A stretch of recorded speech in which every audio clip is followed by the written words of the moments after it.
नमस्कार. स्वराज्य मराठीमध्ये आपले स्वागत. पाहूया सविस्तर बातमी.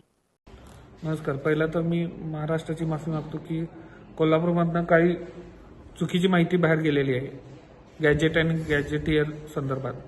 पहिली गोष्ट, गॅजेटियर आलं 1884 मध्ये, गॅजेट आलं 1902 मध्ये. शाहू महाराजांनी गॅजेट आणलं, त्याच्या 18 वर्ष अगोदर गॅजेटियर आलं, जे ब्रिटिशांनी आलं.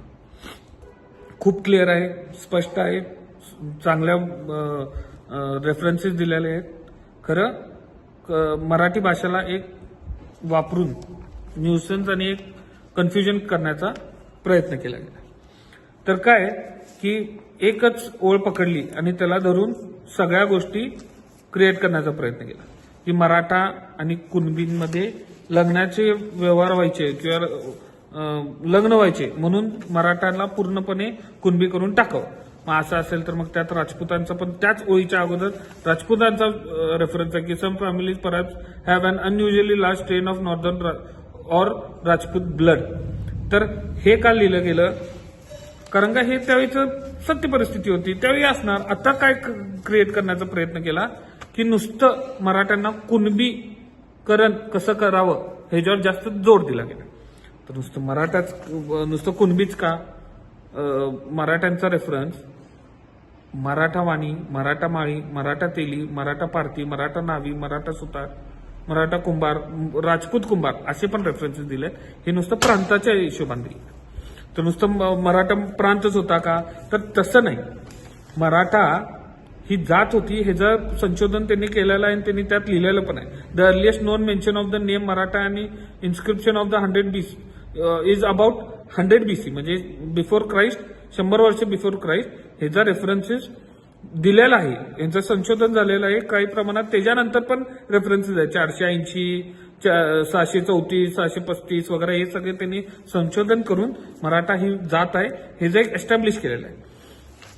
प्रांत आणि जात ही कन्फ्यूज केली. मग नुसतं कुणबी का? तर मग मराठा वाणी आहे, मराठा माळी आहे, ह्यातनं पण यात कुठून तर मराठ्यांचं घालून नाव कुणबी मराठा म्हणणार आणि मग हे पण घालून आपण आरक्षण घेऊ शकतो. तसं होणार नाही, संविधानात बसत नाही, ते काय रेफरन्स नाही, कुठला काही नाही आणि उगाच कन्फ्युज. मग मराठा करायचे काय? तर यात गॅजेटियरमध्ये त्यांच्या प्रोफेशन बद्दल पण लिहिलंय की ते शेती करायचे. कारण नुसतं मराठा शेती करत नव्हते. जैन, लिंगायत, मराठा, ब्राह्मण, मुसलमान, बद्री, सगळी धनगर, कोळी, महार सगळी शेती करायची, हे त्यात लिहिलेलं आहे. हे नुसतं एक आधार धरून मराठ्यांना कुणबीकरण करायचा प्रयत्न जोरात झाला. तो होऊ शकत नाही. कारण का फडणवीस साहेबांनी एक गोष्ट क्लिअर केली की ज्यांचं सर्टिफिकेट आहे त्यांना मिळणार. शिंदे साहेबांनी म्हणले एका GR मध्ये तसं काय डायरेक्ट होऊ शकत नाही मराठ्यांचं कुणबीकरण, किंवा त्यांनी म्हणले की असं एका GR मध्ये एका समाजाचं भलं होऊ शकत नाही. हे त्यांना माहिती आहे. हे त्यांना ते पाप करायचं नाहीये की एक पूर्ण समाज किंवा एक पूर्ण जात आपण त्याचं जातच बदलून टाकायची. आणि हे पाप कोणी हाताला लावून घेणार नाही, कारण ते होणार नाही आणि हे कोणी करू नये. नुसतं कुणबीकरण काही लोक करायला बघत आहेत मराठा समाजाचं. का?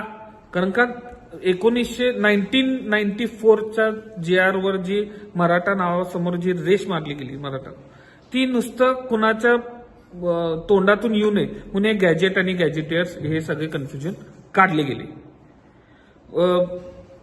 विखे पाटील साहेबांनी कुणब्यांसाठी एवढा मोठं काम केलेलं आहे GR काढून. जरांगे पाटलांचं पण कौतुक करायला पाहिजे की त्यांनी मुंबईमध्ये जाऊन एवढं मोठं आंदोलन, ज्याला सरकारला पण समोर झुकायला लागलं, कुणब्यांसाठी केलं. खरं आता विखे पाटलांनी त्यांना साथ देऊन त्यांचं मागण्या ऐकून कुणब्यांसाठी खूप सोपं प्रोसिजर चालू केलेलं आहे नोंदणी मिळण्यासाठी. आता सरकारकडे एकच मागणी आहे की मराठा समाजाला न्याय देण्यासाठी आपण उपसमितीचा अध्यक्ष दुसरा कोणतर घ्यावा जो खरोखर मराठा समाजाला न्याय देईल. आता कुणबी समाजाला मिळाला, त्यांच्या नोंदणी मिळाली की डायरेक्ट आरक्षण, डायरेक्ट ओबीसी मधनं. आता मराठा समाजासाठी एक दुसरा मंत्री आणावा किंवा चंद्रकांत दादांना आणावं, जे अगोदर होते, जे अगोदर त्यांना माहिती होतं की कुठल्या प्रकारे कुठलं आरक्षण आणायचं, त्यांना परत आणावं. खरं मराठा समाजाला न्याय देणारा एक मंत्री उपसमितीचा अध्यक्ष करावा, हीच आमची मागणी. स्वराज्य मराठी, बातमी नाही जबाबदारी. चॅनलला लाईक करा, शेअर करा आणि सबस्क्राईब करा.